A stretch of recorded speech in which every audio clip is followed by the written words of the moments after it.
What makes a great leader? What, in your opinion, makes a great leader? Is Bill Gates a great leader? Is Donald Trump a great leader? One thing's for sure, it is a hotly debated topic and a very important topic as well. Now, before I proceed, I've come across so many leaders that have been doing such a tremendous job and empowering, inspiring, and working so hard. So I want us to exercise an act of kindness. I want you to tag leaders that have crossed your path, that have inspired you, inspired your life journey, your career, and your own personal growth. So I want you to please go down here below and tag great leaders that you know personally or that you've heard of. So let us exercise this act of kindness. In the next 7 minutes or so, I will be sharing my personal leadership journey. My name is Saana Azzam. I'm an economist and the founder of MENA Speakers. MENA Speakers represents over 100 thought leaders and trainers from the Middle East. We work with them through conferences, with corporate trainings, and even in one-to-one trainings. And they are truly leaders because they're there to inspire greatness and inspire their audiences and educate, engage, and empower them. I also lead a lean team.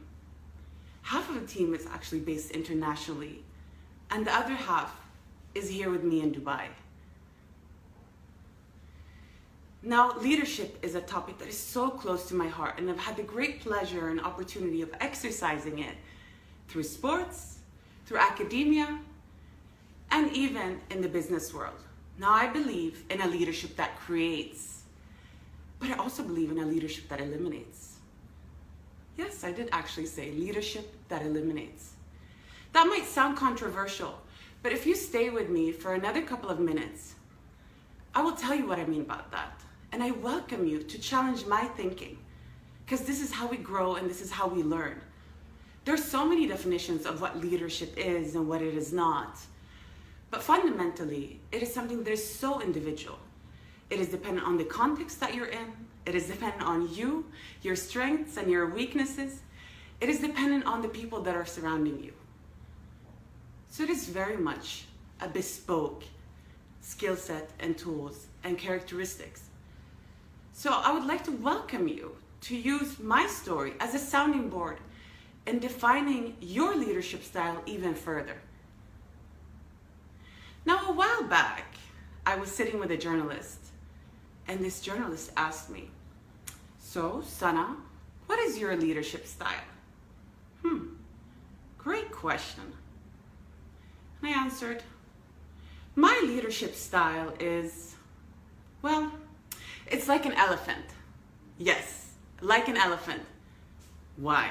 Because an elephant has big ears, an elephant has a small mouth, and so I seek to listen first and then speak. I seek to understand and then be understood. And in that process, it really trickles down to empowering the people that I'm working with, creating a sense of autonomy and leadership in the different domains that they are operating on. And it also decreases dependency on me so that we can all grow together independently. I believe in freedom under responsibility. Another thing that I truly believe in is leadership without an ego. Now, there is nothing that I will ask from anybody else to do that I'm not willing to do myself, no matter what level that is. There is, however, one thing that I do incredibly get involved in. And this is when I am explaining what the vision is and the direction in which we are going.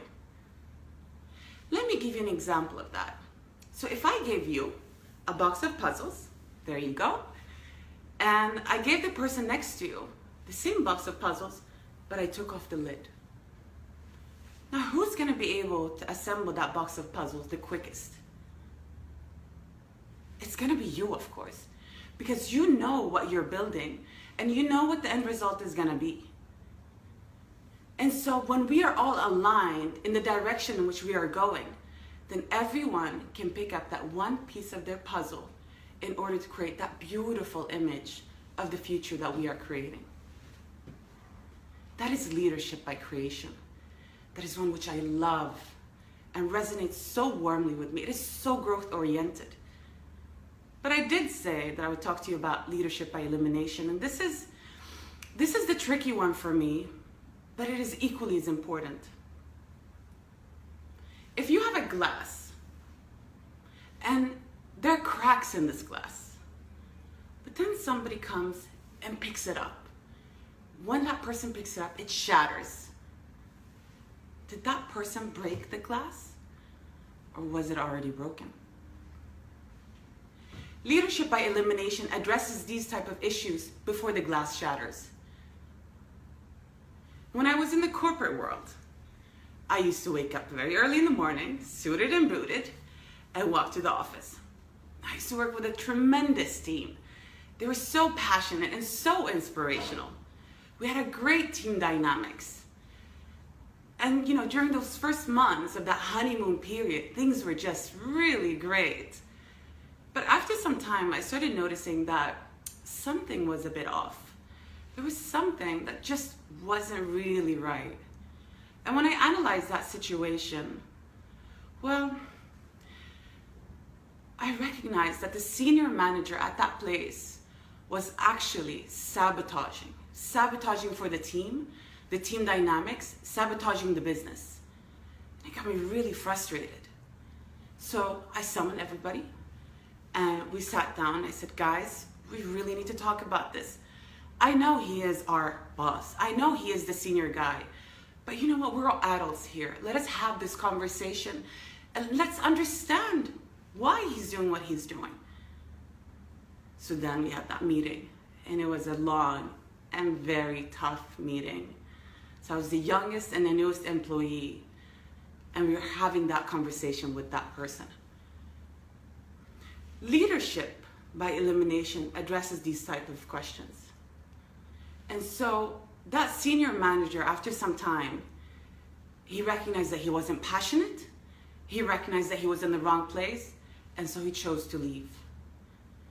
And I have to exercise this even in my own organization.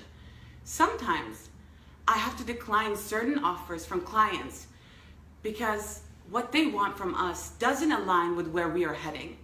Sometimes I have to let people go, as tough as that may be, but I just have to, because what they are bringing to the table and what they're passionate about doesn't align with where the organization is heading. So this is something that requires strength, courage, but also you're honoring the vision and the direction in which the organization is heading, and respecting your own intuition. Now, if you look around me, you may recognize where I am. I'm in downtown Dubai, and I wake up and I have the Burj Khalifa right in front of me. What a magnificent building. It's just so lovely to wake up with that view. But you know what? That is not the view that I've had throughout my whole life. I was born between countries. I was born between countries. My parents are Palestinian refugees. And as they were fleeing the war between Lebanon and Sweden, I came out in transit in Germany. But my welcome to this world was hearing my mother's heartbeat beating so fast and so hard out of fear, because she did not know what was going to happen to her children. She did not know if she was going to survive this journey. This is the harsh reality of so many people today. So I'm incredibly grateful for where I have come from. And I'm so grateful for where I am today and the many leaders that have helped me and supported me in this journey. But just to humor myself, I actually ran the numbers. So what was the probability of a female under 30 that is a Palestinian, an ethnic minority, to take on a leadership role in a country like Sweden? Now, Sweden is truly a land of opportunities, but I humored the situation. And the probability and the odds of that is actually under 1%. But the odds never really mattered. They never really mattered. Because I was true to my calling and true to my cause. And with will and determination, odds don't matter.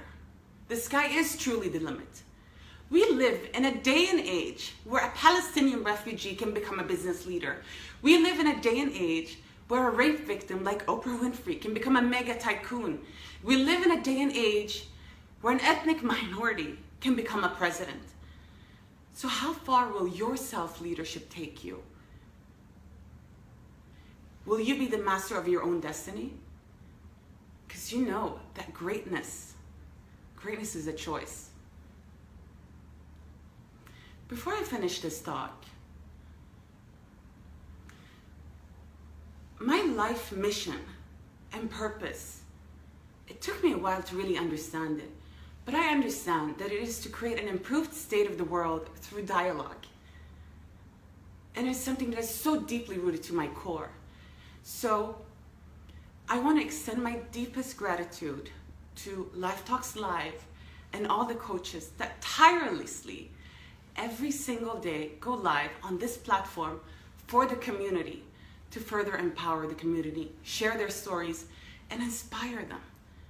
So on behalf of MENA speakers and myself, I call you leaders. And I thank you for the work that you are doing. And I also thank you, dear viewers, for tuning in and allowing me to share my story in these very precious moments. I welcome you to share, like, comment, and give me feedback, because we never stop growing. Thank you so much. Have a great evening.